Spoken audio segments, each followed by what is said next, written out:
Vamos abrir então nossas Bíblias em Lucas, capítulo 3, para seguirmos.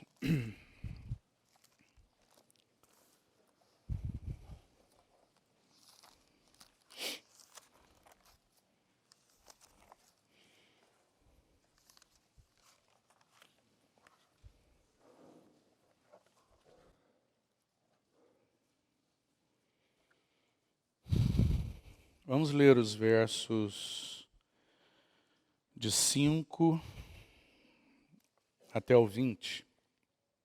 Vamos ler o 4.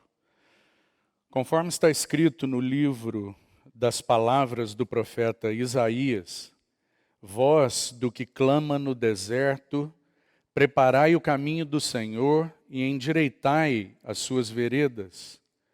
Todo vale será aterrado, e nivelados todos os montes e outeiros. Os caminhos tortuosos serão retificados, e os escabrosos aplanados. E toda a carne verá a salvação de Deus. Dizia ele, pois, às multidões que saiam para ser batizadas. Dizia ele às multidões que saíam para ser batizadas: raça de víboras, quem vos induziu a fugir da ira vindoura? Produzi, pois, frutos dignos do arrependimento, e não comeceis a dizer entre vós mesmos: temos por pai Abraão. Porque vos afirmo que destas pedras Deus pode suscitar filhos a Abraão. E também já está posto o machado à raiz das árvores. Toda árvore, pois, que não produz bom fruto, é cortada e lançada ao fogo. Então as multidões o interrogavam, dizendo: que faremos, pois? Que havemos, pois, de fazer? Respondeu-lhes: quem tiver 2 túnicas, reparta com quem não tem. Quem tiver comida, faça o mesmo. Foram também publicanos para serem batizados e perguntaram-lhe: mestre, que havemos de fazer? Respondeu-lhes: não cobreis mais do que o estipulado. Também soldados lhe perguntaram: e nós, que faremos? E ele lhes disse: a ninguém maltrateis, não deis denúncia falsa, e contentai-vos com o vosso soldo.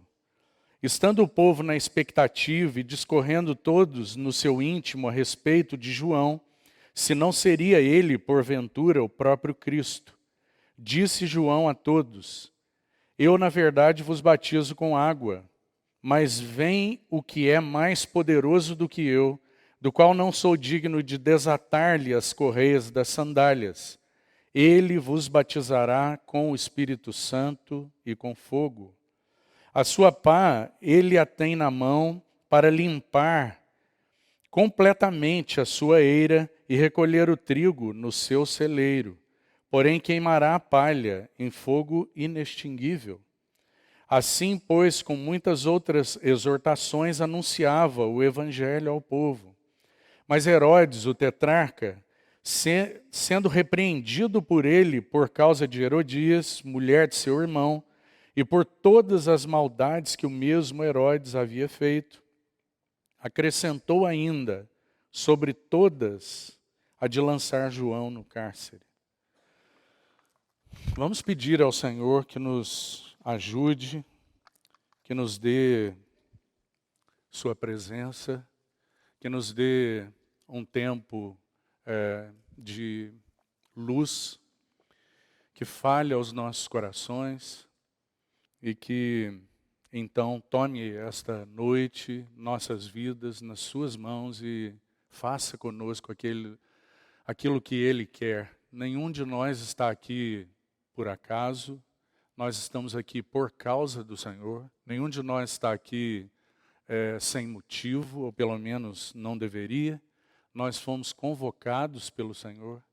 Então vamos orar ao Senhor e pedir que Ele nos ajude nessa noite, mais uma vez.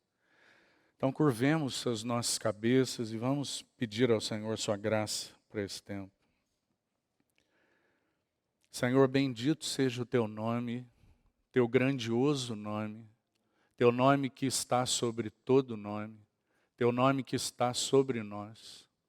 Nós nos reunimos como povo teu, aqueles que o Senhor separou para si, e nos dobramos aos teus pés com uma expectativa enorme nesta noite, Senhor. Nós queremos ouvir a tua voz.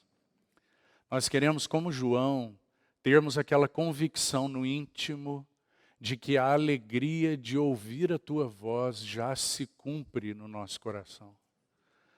Nós queremos aprender contigo a diminuir na tua presença para que tu cresças. Nós queremos nos dobrar e ouvir a tua palavra não como juízes dela, mas como aqueles que precisam da luz da tua palavra, da cura da tua palavra, do poder da tua palavra. Então, por isso, Senhor, nós suplicamos, nos auxilia com tua presença, com tua unção, com tudo o que necessitamos para que nada se perca, mas tu tenhas toda a glória e cumpra os teus propósitos para cada um de nós que adentrou essa porta nessa noite. Temos uma grande expectativa, novamente nos apresentamos a ti e suplicamos, fala, Senhor, teus servos querem te ouvir. Nós anelamos ouvir tua voz. Então, com esta expectativa sublime, nós colocamos aos teus pés a tua palavra lida e pedimos que tu possas esclarecer aos nossos corações tudo aquilo que o Senhor mesmo inspirou. Assim oramos no doce nome do nosso amado Senhor Jesus. Amém.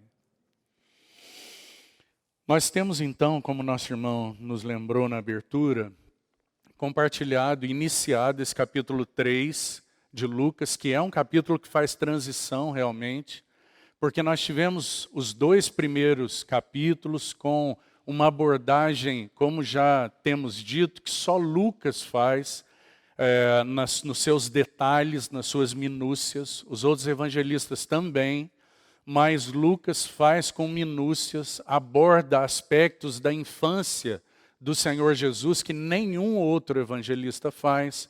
Mas agora nós estamos adentrando um período não apenas onde a encarnação do Verbo é destacada, embora seja esse assunto um fundamento tremendo da nossa fé. Mas agora nós estamos entrando na missão do Verbo. Nós estamos entrando no ministério do nosso Senhor Jesus e na sua apresentação. Agora, nós sabemos que para isso, baseado no que acabamos de ler, há uma profecia em Isaías capítulo 40, é de lá que Lucas tira então esse texto, e menciona para nós o anúncio de um precursor. E nós já sabemos que esse precursor é João Batista. Então, na reunião passada, nós estivemos vendo um primeiro aspecto, se os irmãos se lembram. Nós dividimos, então, esses 20 versos que lemos, num primeiro aspecto relacionado àquela palavra viva de Deus que veio sobre João. Aquela ação poderosa de Deus investindo e dando carga para João. Dando uma palavra vivificada, capacitadora, fortalecedora, para muito além do que João era capaz naturalmente. Mesmo sendo João um homem realmente dedicado a Deus, um homem diferente de tudo que se via na época. Ele não seguiu o curso natural da sua vida, ele era filho de Zacarias, e João deveria ser sacerdote. Seu pai era sacerdote. Mas João não seguiu esse curso natural. Tantos de nós aqui temos experiências semelhantes, meus queridos irmãos. Deus também encontrou você num dado momento da sua vida e mudou o curso da sua vida. Muitos de nós aqui seguíamos para um caminho de morte. Nós estamos dizendo que o curso de João foi mudado do sacerdócio, do exercício do ministério sacerdotal para o exercício do ministério profético. Mas alguns de nós aqui tínhamos vidas e estávamos vivendo correndo em direção a uma vida vazia, a uma vida de morte, a uma vida de inquietação, a uma vida de tristeza, a uma vida de prazeres que não leva ninguém a nada, porque não foi para isso que o homem foi criado, nós sabemos. E então o Senhor, num dado momento, também te encontrou, e me encontrou e mudou o curso das nossas vidas. E assim, João é esse homem encontrado por Deus no deserto, que passa então a lançar luz, a ser aquele preparador do caminho. Ele é aquele homem que vem preparando o caminho para que então o Senhor Jesus se manifeste. E nós estamos falando da primeira vinda do Senhor Jesus. E são tantas lições, meus amados irmãos. E então nós estivemos olhando isso na reunião passada. Mas nós dissemos que há relacionado a João um segundo aspecto. E não somente João recebeu uma palavra rema, uma palavra viva de Deus. Mas João, além de receber essa palavra, João é aquele que tinha uma carga. João tinha uma mensagem. Que palavra é essa que ele recebeu? Então nós dissemos para os irmãos que a palavra de João se resume em uma frase que nos dá uma visão dupla. Primeiro, João dizia com toda a força, arrependei-vos. Mas não é um arrependimento sem motivo, é arrependei-vos porque o rei está a se manifestar, porque o rei está vindo. Então essa era a palavra de João, esse era um encargo de João, era isso que pulsava no coração de João. E era porque João tinha uma visão clara a respeito do rei, que ele sabia que todos aqueles que o veriam deveriam ter corações então preparados. E João é aquele que anuncia então a vinda do Senhor Jesus. Nosso desejo para essa noite é olharmos para essa mensagem. Que mensagem é essa? A mensagem de João é: arrependei-vos, porque o rei em breve vem. Nós sabemos que essa mensagem ela foi proferida há quase 2000 anos atrás. Mas essa mensagem ela é tão vívida, porque ela tem ecos muito poderosos nos dias que eu e você nós estamos vivendo. Por quê? Porque nós também estamos vivendo os dias que antecedem a segunda vinda do nosso Senhor Jesus. Então, por isso, a igreja também é detentora, lembre-se, irmão, daquela profecia com sentido dúplice de Malaquias. Malaquias, aquele profeta que 400 anos antes do nascimento do Senhor Jesus, profetiza com força para a nação de Israel que estava em corrupção. Ele então profere palavras relacionadas a esse ministério que nós estamos estudando em Lucas 3. Ele diz que se levantaria um homem no espírito e poder de Elias. Malaquias vai profetizar características desse ministério de João Batista. Mas não só isso. A profecia de Malaquias é dúplice. Ele está falando da primeira vinda do Senhor Jesus, os dias de João Batista, mas também da segunda vinda do Senhor Jesus. Então nós sabemos que também a igreja tem a mesma carga. Que carga? A carga de preparar o caminho para que então o Senhor Jesus agora mostre o seu rosto novamente e apareça para esse universo novamente. Qual é a mensagem? A mensagem não mudou. A mensagem da igreja é a mesma de João Batista. O que nós proferimos aqui, você e eu, nós estamos assentados aqui, e qual é a mensagem da igreja? Arrependei-vos. Arrependei-vos, porque breve vem o Senhor. Essa é a mensagem de João, essa é a mensagem da igreja. Quando você foi encontrado nos seus pecados, vivendo sua vida, e de alguma maneira Deus te encontrou, e te colocou diante da palavra dele, como você está agora. E então a palavra de Deus diz para você, olha, você é um terrível pecador. Se arrependa dos seus pecados, entregue a sua vida a Jesus e Ele dará sentido para ela, como você nunca experimentou. Você terá alegria sem fim, você terá paz como nunca, você terá amor e um sentimento de pertencimento como nunca você teve. E então, na medida em que isso foi verdadeiro para você desde o princípio, a mensagem não mudou. Porque a nossa vida começa com arrependimento e prossegue com arrependimento, meu amado irmão, diante do Senhor.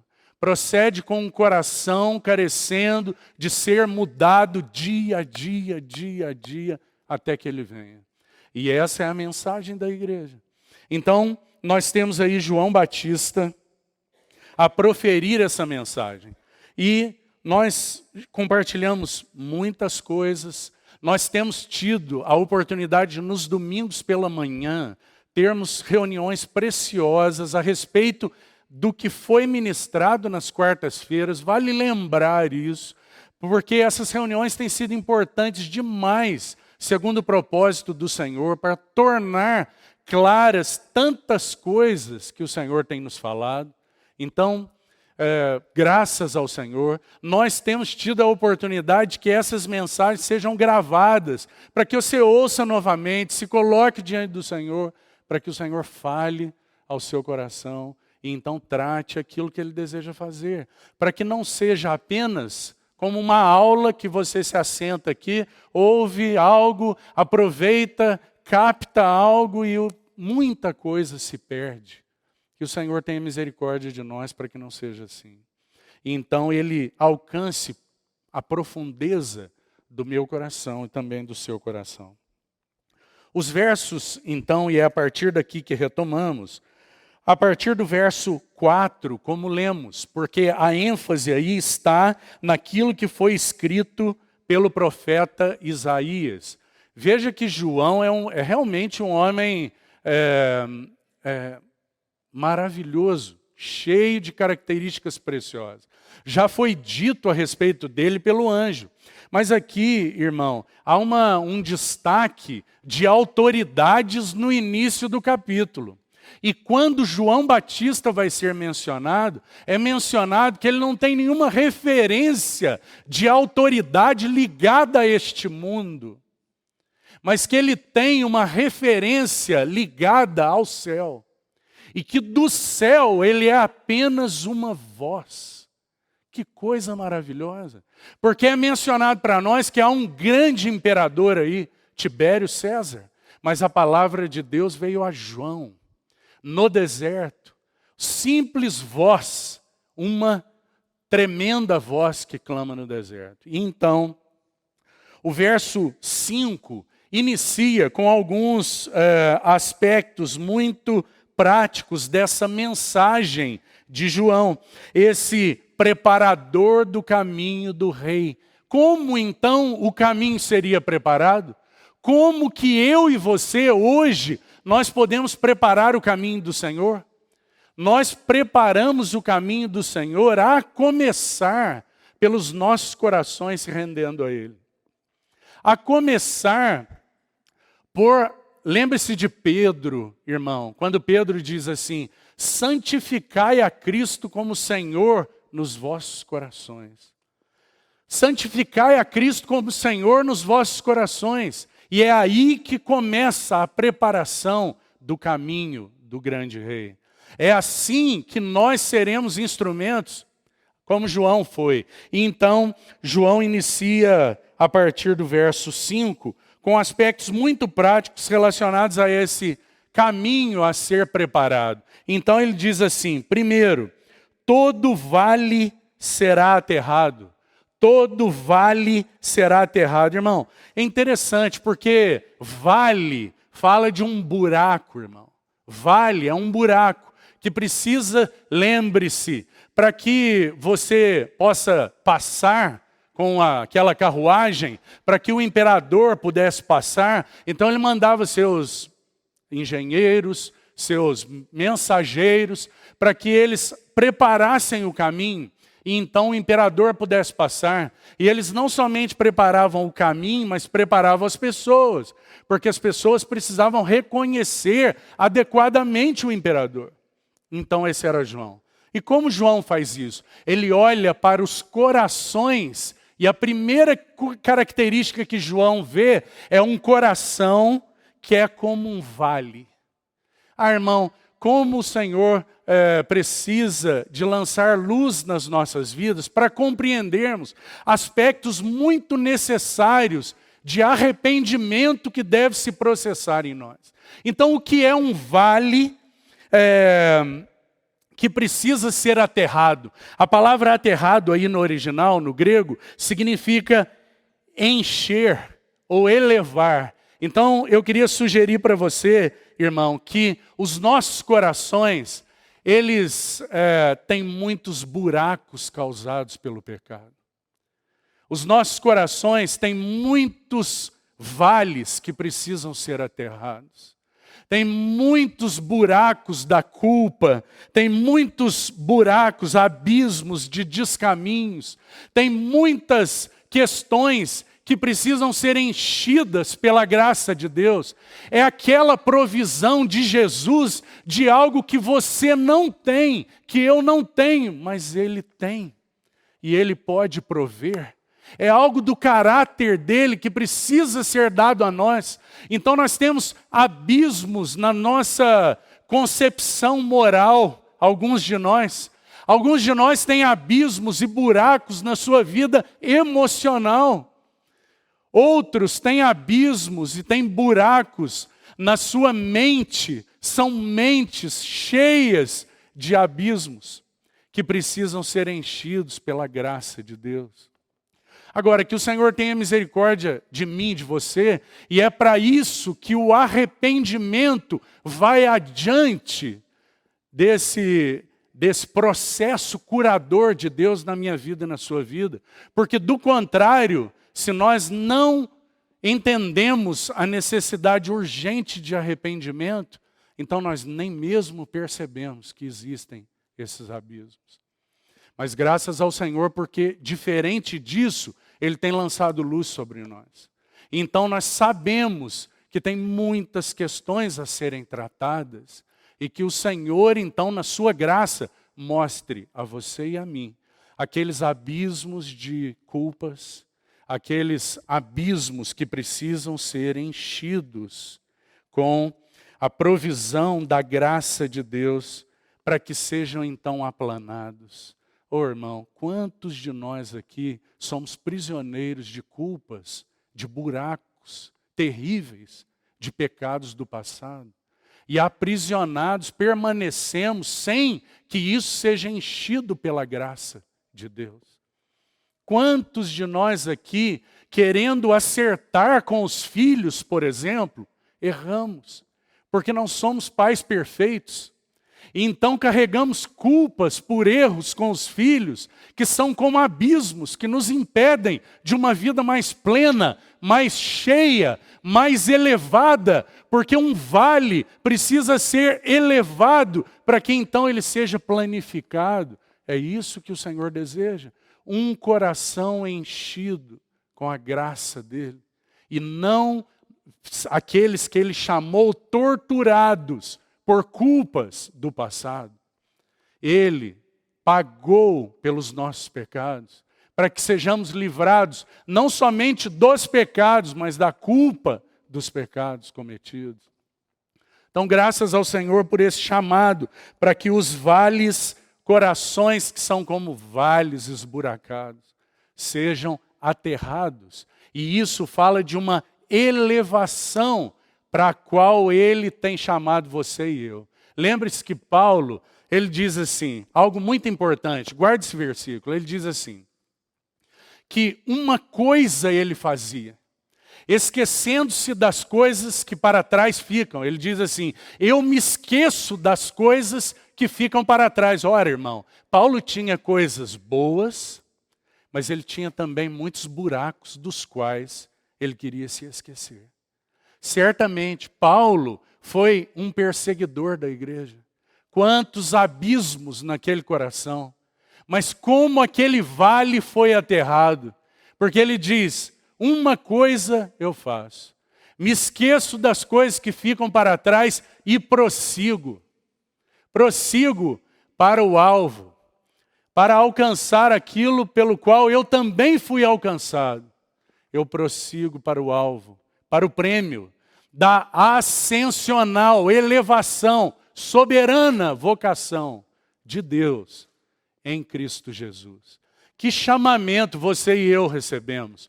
Um chamamento para que o seu caráter seja mudado e para que o seu caráter seja como o dele. E isso necessariamente é uma elevação. Ele enche com sua graça e provê para você e para mim aquilo que nós não temos. Nós precisamos de um caráter humilde. Essa não é nossa característica natural. Nós precisamos de um caráter pacífico. Nós precisamos de um caráter amável. E essas, naturalmente, não são características nossas. Mas pela provisão da graça de Deus, por seu Espírito, Ele tem enchido os vales dos nossos corações. Graças ao Senhor. Eu prossigo, esquecendo-me do que para trás fica. Avançando para o alvo, para o prêmio da elevada vocação de Deus em Cristo Jesus. É a isso que o Senhor nos tem chamado. Vamos mais, tem outra expressão.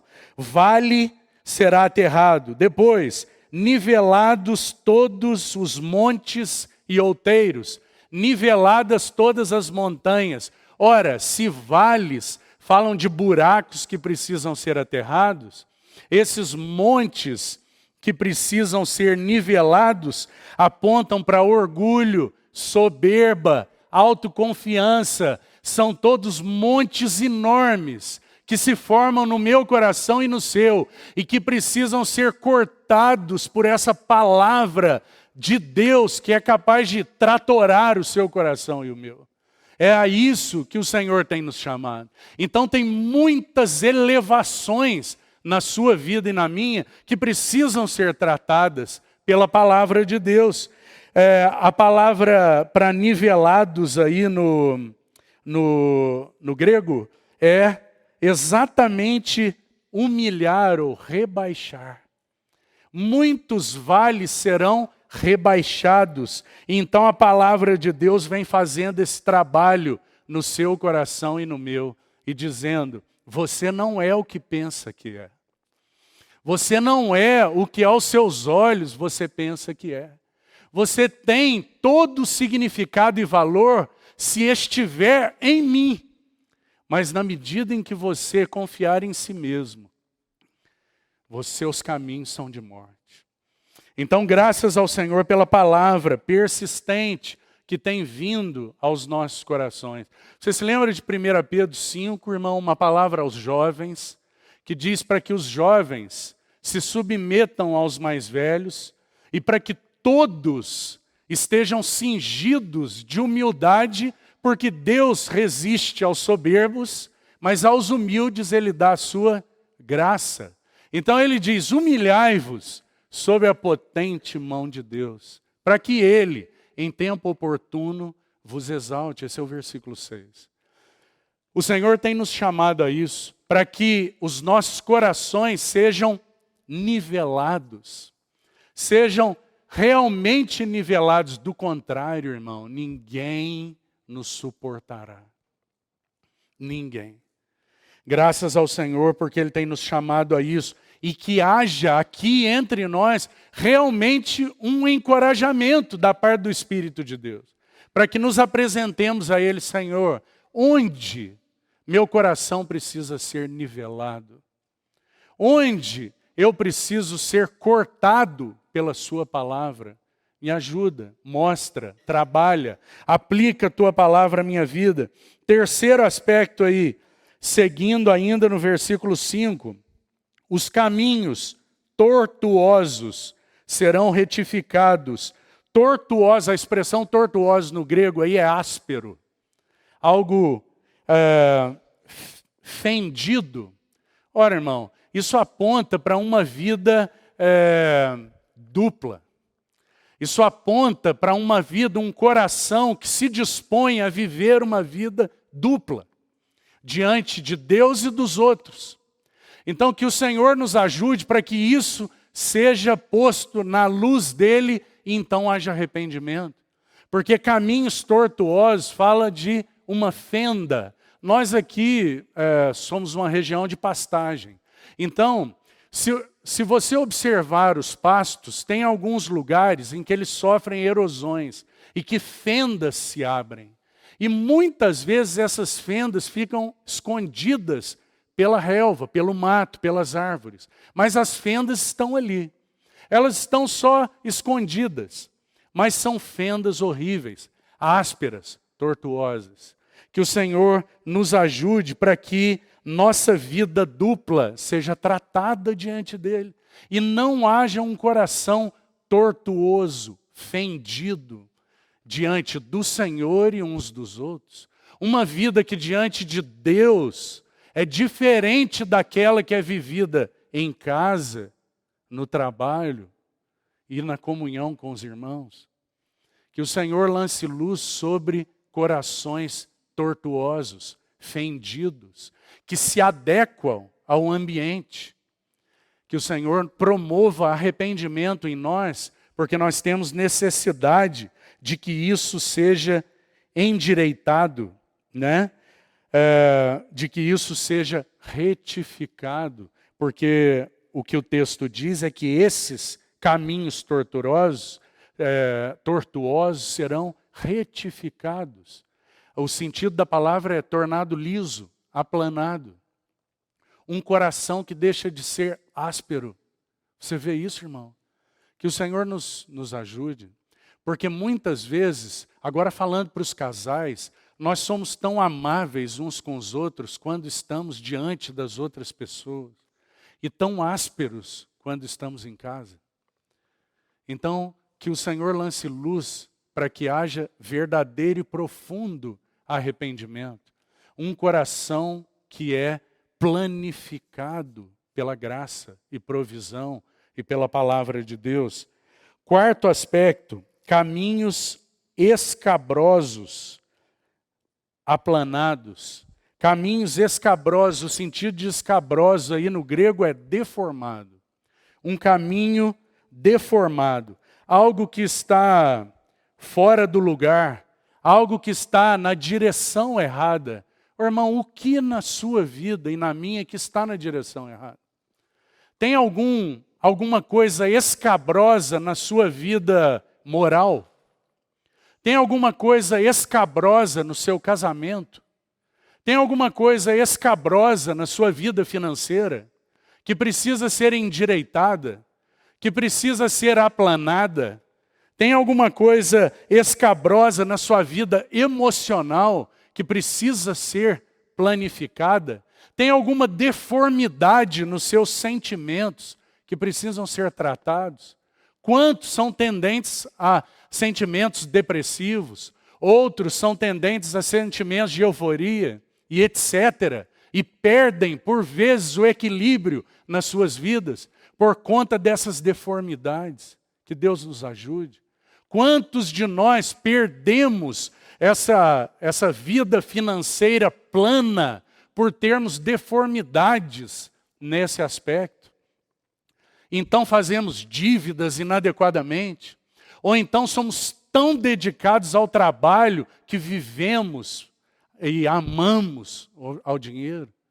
Que o Senhor nos ajude dessas deformidades, para que então haja um verdadeiro caráter sendo formado em nós. Do contrário, irmão, se nós não compreendermos a necessidade do arrependimento, então não haverá avanço na nossa vida. Não haverá uma vida mais semelhante a Cristo. E nada será útil para Deus. E nós estaremos assentados aqui 10, 20, 30 anos. E nada será um testemunho vibrante. Compreende? Então, que o Senhor nos ajude para que aquelas coisas, essas deformidades, sejam colocadas em ordem nas nossas vidas. Um outro sentido da palavra escabroso, sabe qual é? Grosseiro, rebelde. Então, um coração que é como um caminho grosseiro, um caminho rebelde. O sentido aí de aplanado aqui é diferente do plano usado mais acima, aí no versículo 5. Porque aplanado aqui tende para um aspecto interior e o significado é sincero. Alguém que, uma deformidade que é tratada pelo Senhor. Algo grosseiro, rebelde, que é então tratado pelo Senhor. Onde nas nossas vidas há necessidade de arrependimento, querido irmão. Para que o Senhor então avance conosco, porque é isso que Ele deseja. Há alguma deformidade no seu relacionamento com seus filhos? Há alguma coisa grosseira, rebelde, que precisa ser tratada? Que o Senhor lance luz sobre isso. Avançando um pouco mais, vamos seguir no texto. O verso 6 diz: toda a carne verá a salvação de Deus. João está falando de um testemunho, irmão. Se essas coisas relacionadas ao caminho do seu coração e do meu forem tratadas, haverá um verdadeiro testemunho. Haverá um testemunho de que nós cremos no Senhor, um testemunho visível, é um caminho. Não é algo apenas interior, mas é um caminho de frutos, de testemunho. Por isso ele diz, toda a carne verá. Não te chama atenção isso? Não te encarrega de responsabilidade ouvir algo assim? Porque eu e você somos aqueles que estão ouvindo a palavra de Deus. E se essa palavra não promover em nós algo que todas as pessoas possam ver, não é perfeição que as pessoas vão ver. Porque aqui não tem ninguém perfeito, mas aqui tem pessoas sendo curadas. Aqui tem pessoas sendo tratadas. Aqui tem pessoas que tinham um fedor em si mesmas, mas que agora estão aprendendo, pela graça de Deus, a exalar um perfume, que é proveniente daquilo que de Cristo tem sido formado em nós. E é tão atraente. E as pessoas são atraídas por isso, não pelo que você é, pela sua inteligência, pela sua capacidade, por aquilo que você pode dizer, mas é atraída por algo de Cristo que atrai os corações. E então, toda a carne verá. Verá o quê, irmão? Verá que o nosso arrependimento é genuíno e profundo e, portanto, ele tem frutos. Ele tem um coração aplanado. Ele tem um coração que era um vale e que agora foi nivelado, foi aterrado. As pessoas veem uma pessoa que viveu um estilo de vida tão terrível. Quantas vezes nós vemos aqui, pela graça do Senhor, pessoas que passaram por situações tão difíceis, mas Deus encheu com a sua graça aqueles abismos, sarou corações profundamente feridos. Então nós temos vidas que podem servir de consolo, de testemunho, de encorajamento para outros. Por quê? Porque nós somos melhores? Não, porque nós somos piores, que foram curados, tratados e que então agora são instrumentos para a glória de Deus e não a nossa. Então João é esse instrumento profundo. E o verso 7 prossegue. E as multidões vinham até ele procurando serem batizadas por conta da mensagem tão poderosa de João. Ele dizia, olha, arrependei-vos. Preste atenção, tem uma ira vindoura, não brinque com Deus. Não ache que a vida pode ser vivida da maneira que você quiser, porque todos prestarão contas a Ele. Ele é o Senhor de toda a terra. Então não brinque com Deus, essa era a mensagem de João, com uma força tremenda, ao ponto de ele poder discernir que alguns estavam querendo fugir da ira sem arrependimento. Então João era aquela espada poderosa de Deus, dizia, de jeito nenhum, não é possível.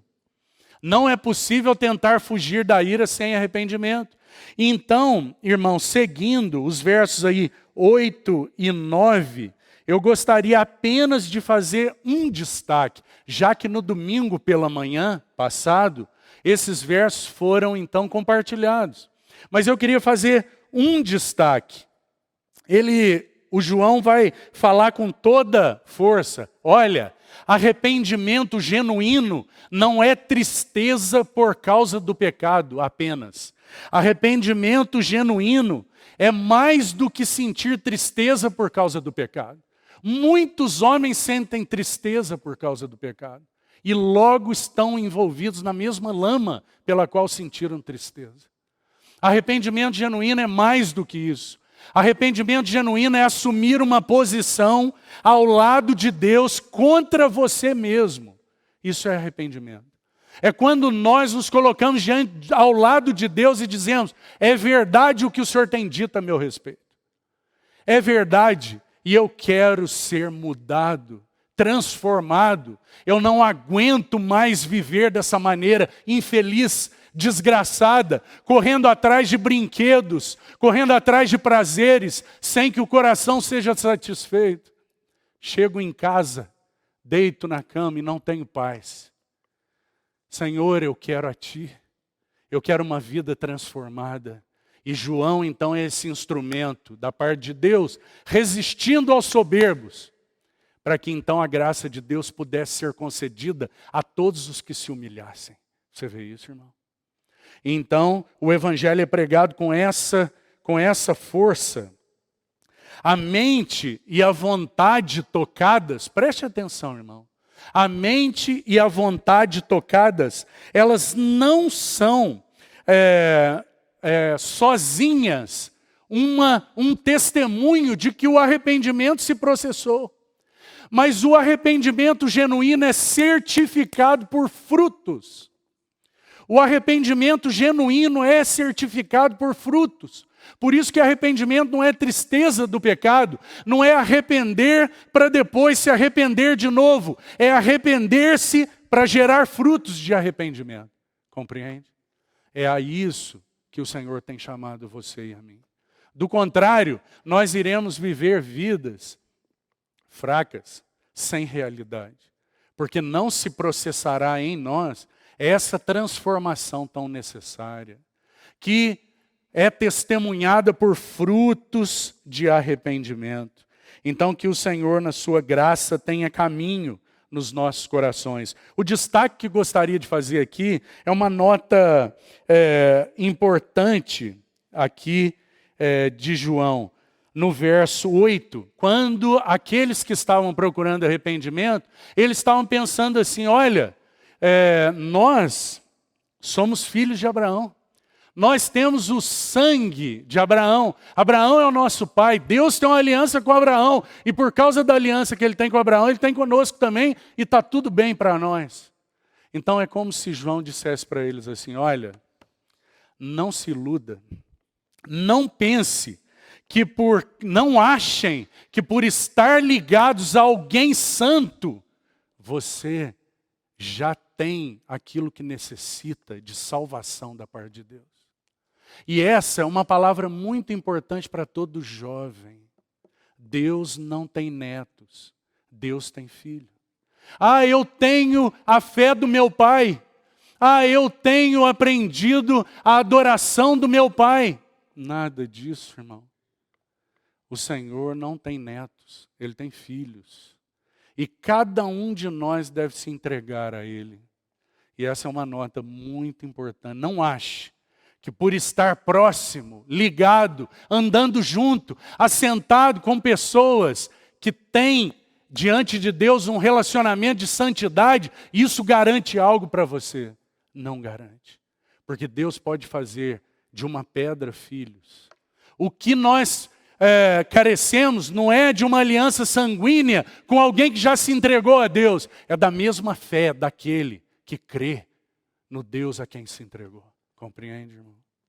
Então que o Senhor providencie luz para que, se houver necessidade de arrependimento, em todos esses aspectos, porque eu creio que essa é a necessidade, é apresentar tudo aquilo diante do qual nós temos caminhado, para que o Senhor, na sua graça, mostre a cada um de nós onde é necessário irmos mais fundo no arrependimento. Então, avançando aí um pouco mais, eu gostaria de fazer uma consideração com você sobre essa expressão ira vindoura. Irmão, essa expressão, ela desapareceu dos púlpitos modernos. Essa expressão ira vindoura, ela era muito usada pelos profetas de Deus. E eu queria associar a ela uma outra que foi usada muitas vezes por Isaías. Isaías usa a expressão terror do Senhor. João Batista usa ira vindoura. Ele está falando de algo importante, porque quando ele percebeu que aquelas pessoas estavam buscando batizarem-se, segundo a proposta dele, aquele batismo de arrependimento, eles estavam procurando se batizar sem um genuíno arrependimento. Eles queriam se batizar sem frutos de arrependimento. Os corações não eram mudados, as vidas permaneciam as mesmas, mas eles queriam estar ali. Então, que nenhum de nós se engane, irmão. Que nenhum de nós se engane frequentando reunião e achando que isso nos garante algo. Que nenhum de nós se engane. Porque quando João olhou aquilo, ele disse assim: vocês são hipócritas. Vocês estão querendo fugir da ira vindoura. Então, Isaías usa uma outra expressão, o terror do Senhor. Irmão, essas expressões, elas são expressões de muita força. Eles são os meios mais fortes para persuadir o pecador. E isso tem fugido dos púlpitos modernos. Não se diz mais a respeito da necessidade de um arrependimento por causa do juízo e da ira de Deus. E também por causa do terror do Senhor. Será que nós temos ignorado o terror do Senhor? Será que aqueles que têm ouvido a palavra de Deus ignoram que há uma ira vindoura? João está dizendo, olha, não brinca, porque para frente aí vem uma ira. E todos vão se apresentar perante Deus. Agora, se você abrir comigo em Isaías, nos primeiros capítulos, veja a expressão que Isaías usa. Isaías capítulo 2. Veja, por favor. Isaías capítulo 2. Veja o que Isaías vai dizer. Isaías capítulo 2, vamos ler o verso 10. Isaías 2, 10.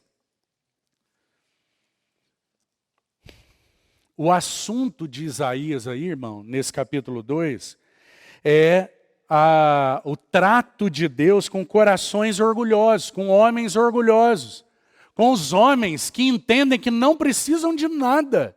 Imagina, eu preciso de ouvir eu preciso de ouvir algo que me faça bem. Eu preciso de ouvir algo que me massageie o coração.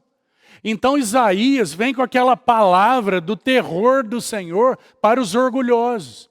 Então, capítulo 2, verso 10 diz assim, vai, entra nas rochas e esconde-te no pó ante o terror do Senhor e a glória da sua majestade. Os olhos altivos dos homens serão abatidos. Sua altivez será humilhada. Só o Senhor será exaltado naquele dia. Veja que impressionante. Se você olhar aí o verso 19, olha o que diz o verso 19. Então os homens se meterão nas cavernas das rochas e nos buracos da terra, ante o terror do Senhor e a glória da sua majestade. Quando ele se levantar para espantar a terra. Você vê isso, irmão?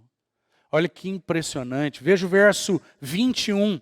E meter-se-ão pelas fendas das rochas, pelas cavernas das penhas, ante o terror do Senhor e a glória da sua majestade, quando se levantar para espantar a terra.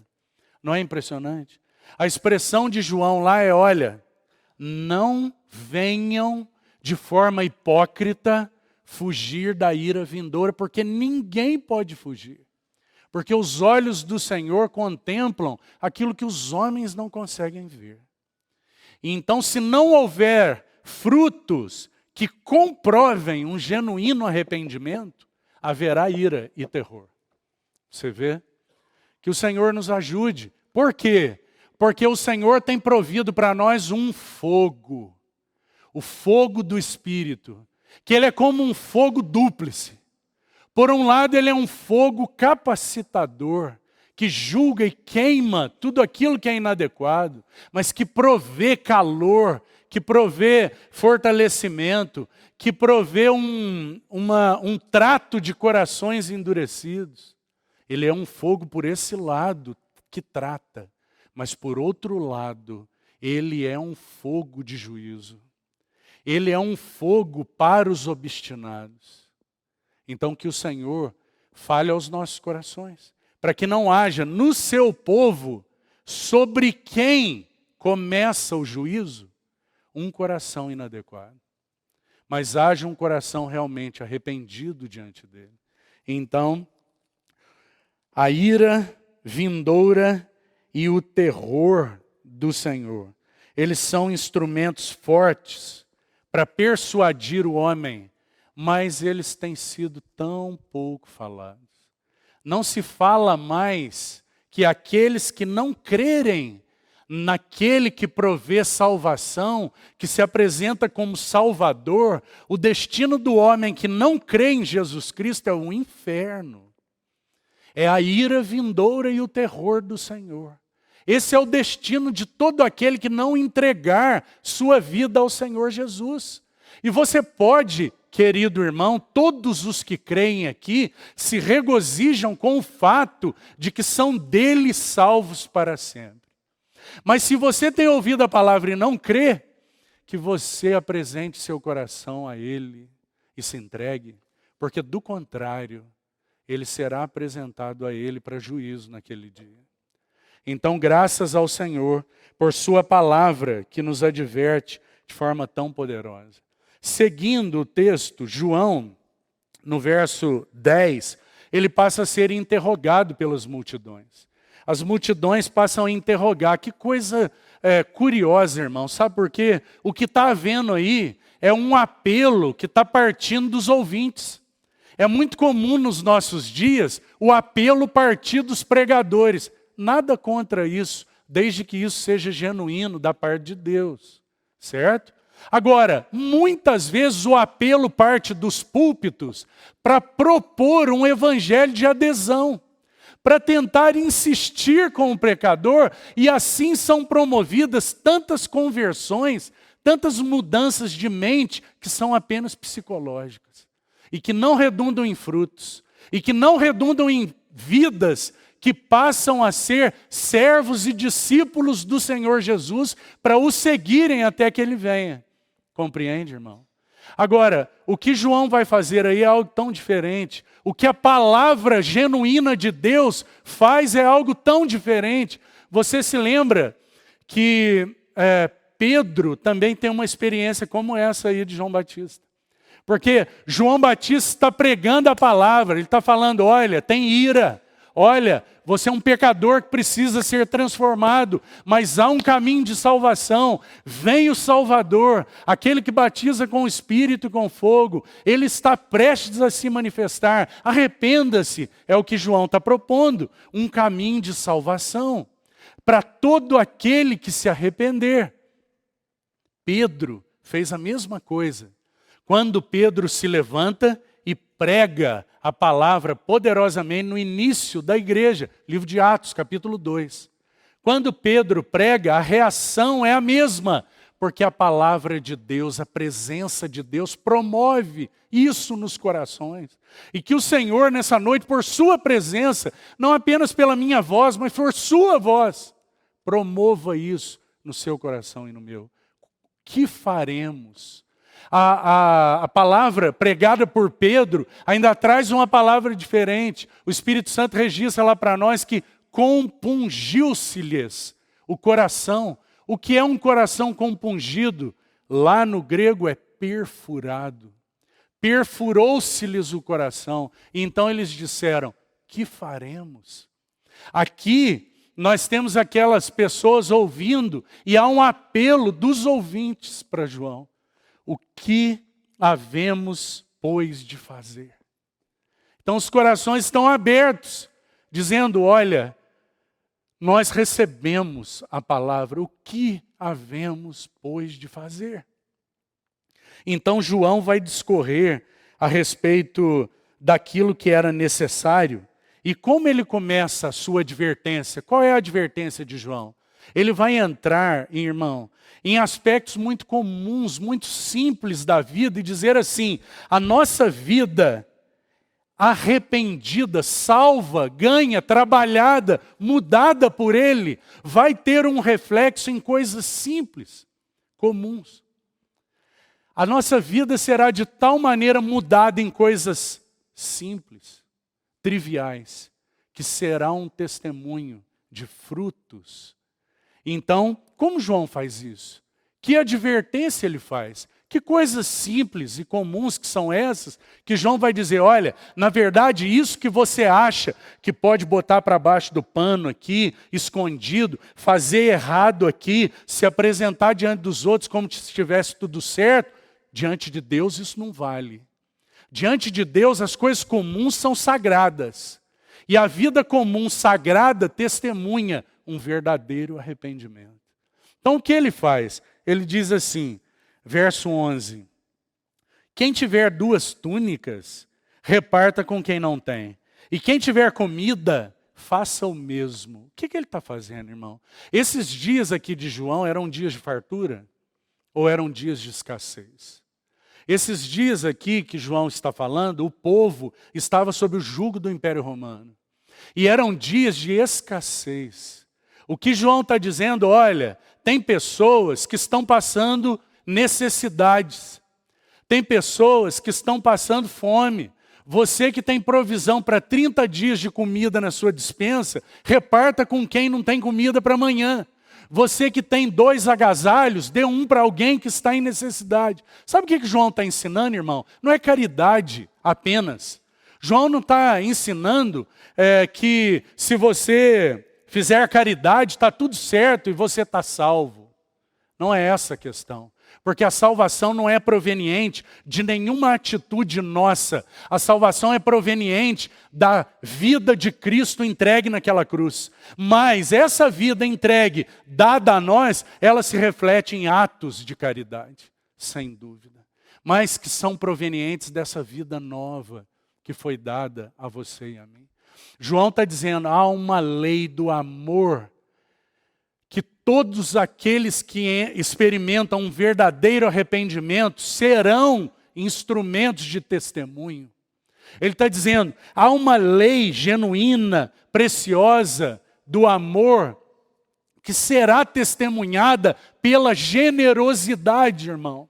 Não é a generosidade que salva, mas é o Senhor Jesus que salva. Mas aqueles que foram salvos passam a experimentar um coração amável como o do seu Salvador.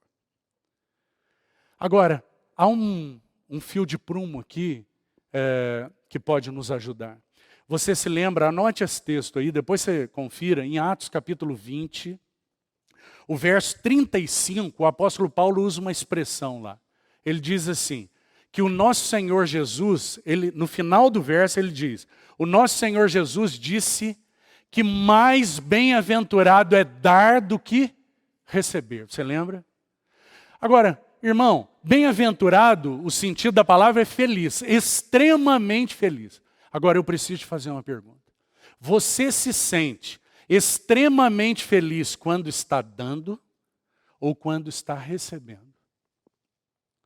Você se sente extremamente feliz quando está conquistando ou quando está repartindo? Esse é um poderoso fio de prumo e de análise para as nossas vidas. Sabe por quê, querido? Porque nós não somos generosos por natureza. Não somos. Nós somos agarradores por natureza. E cada vez nós agarramos mais, igual um polvo, que agarra coisas e cada vez mais. E aqui não tem ninguém pregando que nós não devemos ter nada. Me entenda bem. Nós precisamos ter um coração transformado, semelhante a Cristo, para que nós não agarremos as coisas como um polvo, mas para que você segure com mão leve aquilo que Deus tem te dado. E para que você seja um bom mordomo, generoso. Generoso. É isso que João está dizendo. A lei do amor na vida daqueles que foram salvos, que experimentaram um genuíno arrependimento. Eles são trabalhados, transformados, ao ponto de compreender que mais bem-aventurado é dar. Irmão, deixa eu te dizer uma coisa. Isso precisa ser exercitado. Isso precisa ser exercitado. Sabe, eu quero provar para você que a nossa natureza é muito diferente disso. Basta você colocar duas crianças juntas, cada uma com um brinquedo, ou colocar um brinquedo no meio das duas, para você ver se tem alguma generosidade. Ou você coloca uma criança com vários brinquedos e a outra sem nenhum. Então observa para você ver se tem generosidade. A não ser que você induza uma a emprestar. Então, eu queria te dizer que essas coisas precisam ser praticadas. É o que João está dizendo para eles. Olha, se você tiver 2 túnicas, dá uma. Se você tem mantimento, reparta. É o que ele está falando. Nós precisamos ter nossos corações trabalhados nisso. Nós precisamos aprender a observar as necessidades. E olha, irmão, nós não estamos aqui falando apenas de necessidade financeira. Às vezes, a necessidade financeira é o menos importante. Quantas pessoas estão precisando ser ouvidas? Quantas pessoas estão precisando abrir o coração? Porque os corações estão escabrosos. Os corações estão esburacados. Quantas pessoas estão precisando de serem tomadas pela mão e ouvirem, olha, eu vou caminhar um tempo com você, porque eu percebo que você não está conseguindo caminhar. Que você está perdido pelo caminho, você está andando numa direção errada. Que o Senhor nos ajude nisso, a compreender essas coisas, para sermos instrumentos verdadeiros. Seguindo mais um pouco aí, o verso 12. Então agora, João vai falar a algumas classes de pessoas que estavam procurando. Irmão, sabe o que me chama a atenção? É que tem 2 classes que são mencionadas aí, publicanos e soldados. Sabe o que é interessante? Naquela época, os publicanos e os soldados eram as classes de pessoas mais corruptas. Sabe o que me vem ao coração? É que a mensagem dura, séria, poderosa, mas da parte de Deus, atrai os mais vis pecadores. Os publicanos e os soldados, eles vieram a João. E o Espírito Santo faz questão de destacar para nós aí, que foram esses que foram lá perguntar, e nós, o que nós devemos fazer? Você deu um aviso geral, mas eu sou publicano, o que eu devo fazer? Eu acho que eu sou pior do que esses para quem você deu uma orientação geral. A minha vida está esculhambada. O que eu devo fazer? O publicano chega para João. Irmão, o publicano era uma figura odiada pelos irmãos. O publicano era um judeu que trabalhava para o Império Romano e que cobrava impostos para o Império Romano e passava o dinheiro dos seus irmãos para o Império, só que eles cobravam a mais. Eles cobravam uma porcentagem a mais e enriqueciam as custas dos seus irmãos. Esses eram os publicanos. Então, eles chegam para João e perguntam, o que nós devemos fazer? Então João diz assim, olha, você não precisa largar a sua profissão. Não é impressionante isso, irmão? Alguns de nós aqui poderíamos olhar e falar, servir a Deus como publicano, esquece. Não tem jeito. Você ser um funcionário público dado à corrupção, você tem que largar o seu trabalho. Mas não é isso que João diz. João vai dizer assim, olha, permaneça na sua profissão, mas abandone essa tendência maligna pela corrupção. Abandone essa tendência maligna de sempre querer levar vantagem. Abandone as artimanhas para enriquecer. É o que João está dizendo. Que o Senhor nos ajude. Porque, irmão, como nós precisamos de ser tocados aqui. João está dizendo, a palavra de João para ele é: não cobre mais do que o estipulado. Veja como isso é prático e simples, irmão. Ele está dizendo, olha, continue fazendo o seu trabalho, mas não cobre mais do que o estipulado. Não queira encher a sua bolsa extorquindo os outros. É o que ele está dizendo. Ele vai dizer assim, é possível ser um empresário honesto. É possível ser um funcionário público honesto. É possível ser um profissional liberal honesto. É possível ser um cristão honesto. E eu quero dizer para você que um cristão verdadeiro, um cristão que se afasta da integridade, ele é um falso cristão.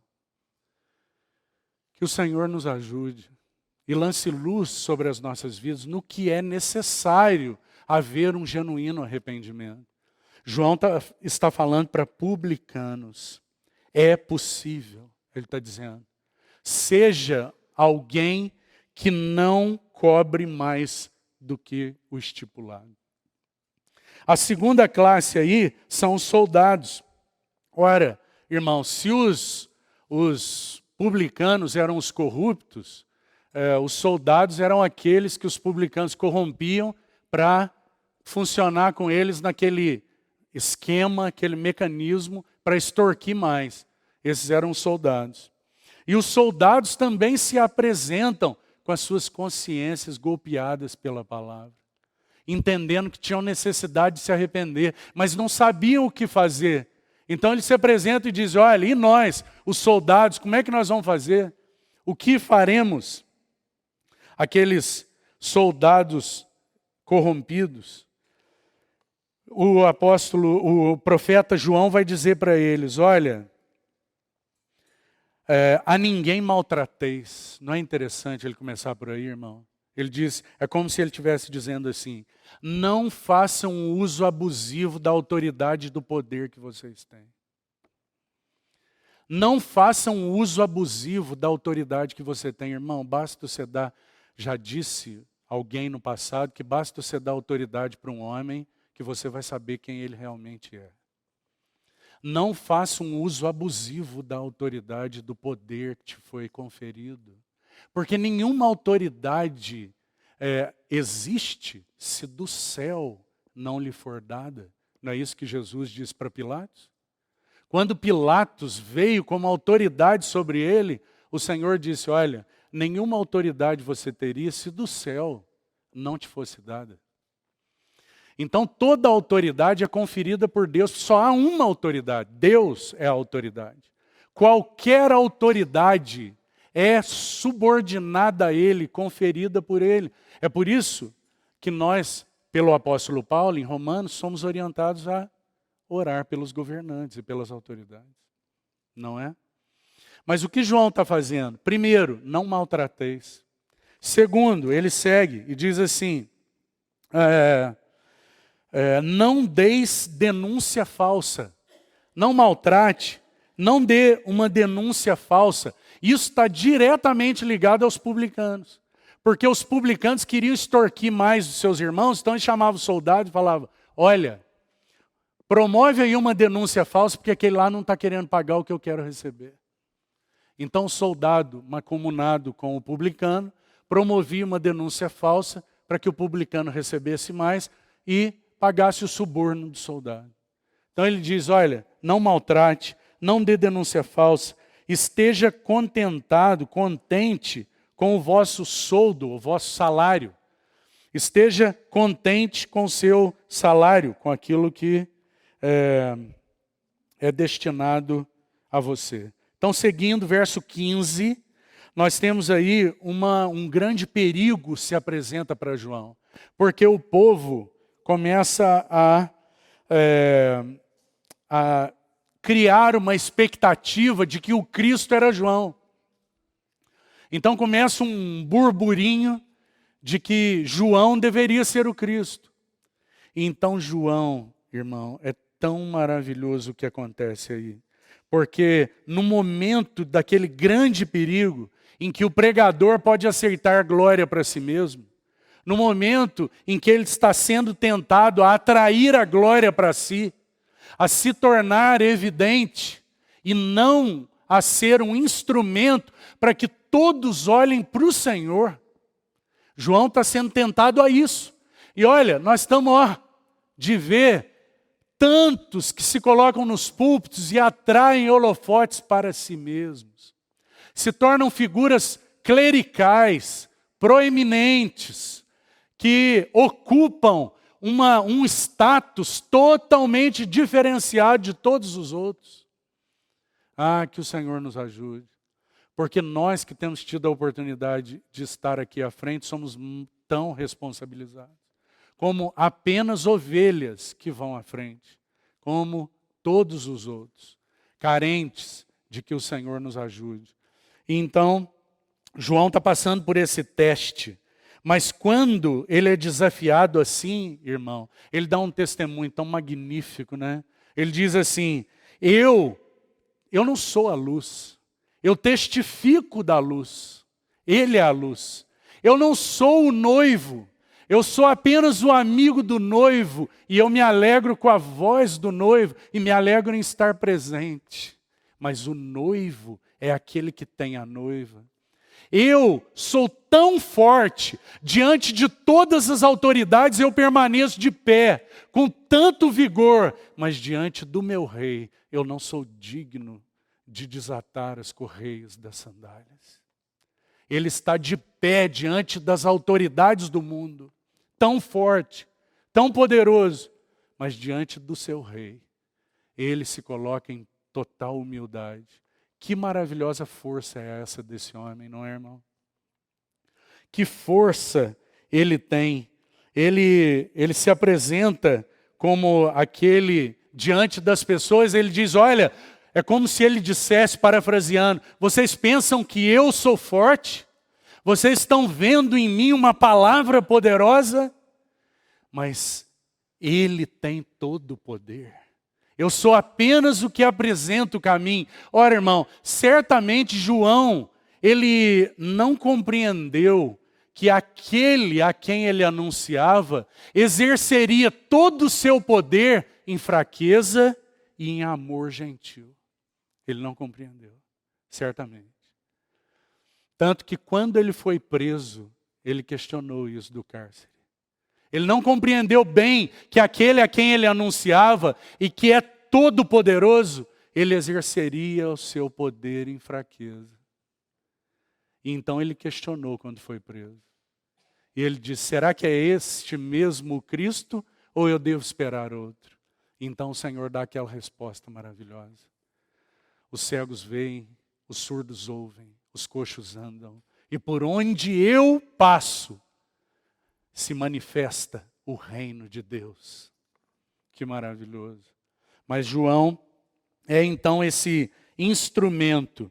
E agora, para nós encerrarmos, irmão, verso 16, ele vai dizer, olha, eu, na verdade, batizo com água, mas vem aquele que é mais poderoso do que eu.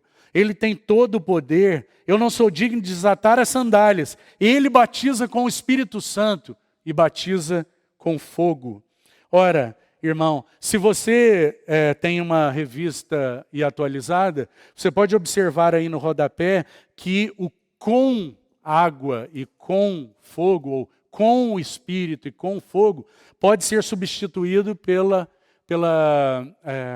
por em, e não apenas com. Ele batiza em o Espírito e ele batiza em fogo. Agora, irmão, o fogo é um emblema maravilhoso do Espírito Santo. O fogo tem essa característica. Em muitos lugares da palavra, o Espírito Santo, então, é associado com esse fogo. E eu queria chamar a sua atenção, porque o que João está fazendo aqui não é destacar aquela energia destrutiva do fogo, mas é destacar aquela energia vitalizante do fogo. Ele está dizendo, olha, ele batiza com aquele fogo transformador.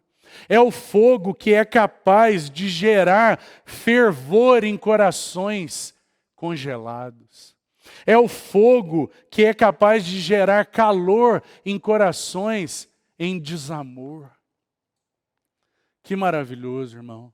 É o fogo que promove uma mudança purificadora em algo que está endurecido. Corações endurecidos, eles são pelo fogo do Espírito de Deus, eles são amolecidos aos pés do Senhor. E eles são sensibilizados aos pés do Senhor. E eles se tornam maleáveis diante do Senhor. Aqueles corações frios, eles são aquecidos pelo calor provido pelo Espírito de Deus. Que maravilhoso. João vai dizer, olha, eu batizo com água. É como se ele estivesse dizendo, a água, ela é capaz apenas de lavar a superfície, mas o fogo vai até o centro. O fogo, ele vai até o centro, em todos os lugares ele atinge. Ele promove uma purificação tal, ele promove um aquecimento tal, ele promove uma maleabilidade tal, que isso testemunha uma vida transformada para Deus. E quantos de nós podemos dar um testemunho pessoal de que nossos corações estavam em farrapos, eles estavam absolutamente endurecidos, mas eles foram encontrados pelo fogo do Espírito de Deus, que comunica então a salvação provida por Cristo Jesus. Então, nossos corações são tratados. Essa é a obra de purificação que o Espírito Santo faz nas nossas vidas, tem feito nas nossas vidas. Então nós temos aí, meus irmãos, todos os homens divididos em pelo menos dois grupos. Um primeiro grupo são aqueles que, arrependidos, se submetem a esse trabalho purificador. E um segundo grupo são aqueles que, obstinados, permanecem como estão. Que o Senhor encontre aqui aqueles que desejam ser transformados, que desejam experimentar um profundo e genuíno arrependimento, que desejam um caráter semelhante ao de Cristo. É a isso que o Senhor tem nos chamado. Quando João vai abordar esse fogo que purifica e transforma para a salvação, para testemunho, ou que julga e condena os obstinados, ele apresenta a figura da eira. Ele está dizendo, olha, ele tem o seu celeiro, ele tem o seu trigo, e a sua pá está na mão, e ele está separando a palha do trigo. O trigo é guardado no celeiro.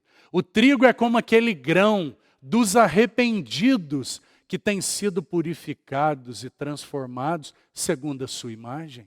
A palha são todos aqueles que não o receberam, obstinados, que só servem para ser queimados. A sua eira, ele tem a sua pá na mão.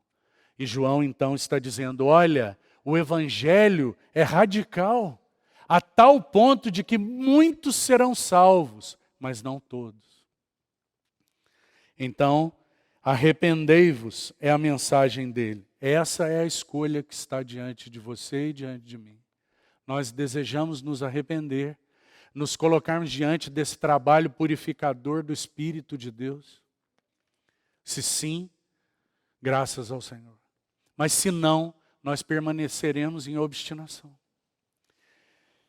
Os versos finais de 18 a 20 vão relatar para nós aí que João é esse pregador e mártir da justiça, irmão, que entregou a sua vida por permanecer firme como um arauto de Deus, mesmo diante da autoridade e da perversidade de Herodes. E a vida do profeta de Deus para Herodes valia menos do que uma dança de uma mulher perversa. Então ele foi decapitado. E assim termina a vida deste tremendo profeta de Deus. Que o Senhor nos ajude para que nós sejamos esses que anelam um profundo, verdadeiro e genuíno arrependimento. Amém. Vamos agradecer ao Senhor. Senhor, graças te damos por tua palavra cheia de amor e cheia de provisão, cheia de graça, Senhor. Ajuda-nos, nós queremos ser aqueles que têm tido seus corações aplanados, que têm tido os corações tortuosos retificados. Nós queremos ser estes que respondem, Senhor, a esta vigorosa lei do amor na vida daqueles que o Senhor salvou e que são generosos e que aprendem que mais bem-aventurado é dar do que receber. Dá-nos um coração semelhante ao teu, Senhor, que responde a esse trabalho purificador do teu Espírito, que é como fogo nos nossos corações, e que separa o que é impuro daquilo que é precioso, sem nunca desprezar a peça que está sendo tratada. Muito obrigado por teu trabalho incansável. Segue fazendo isso conosco. Não permita que tua palavra se perca, mas que ela frutifique nos corações da tua igreja. Assim nós oramos, em nome de Jesus. Amém.